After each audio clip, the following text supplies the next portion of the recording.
Welcome to JH. Is the Atleta network token a legitimate revolution or just another elaborate way to lose your lunch money? They're marketing themselves as a modular blockchain specifically for the sports industry, boasting EVM compatibility and cross-chain features. They even claim to have youth academies in Brazil, because nothing says trustworthy crypto like randomly involving soccer-playing kids in your pitch. The ATLA token is being sold as a deflationary asset used for staking and governance across their ecosystem.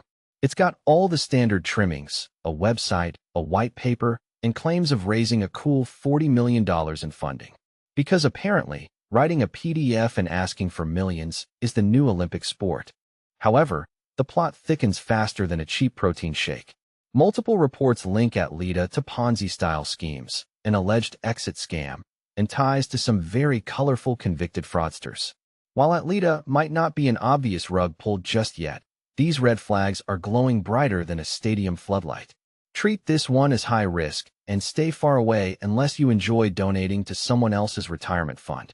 That's the Atleta Network review for you. Always do your own research and never invest more than you can afford to lose, like, say, your dignity.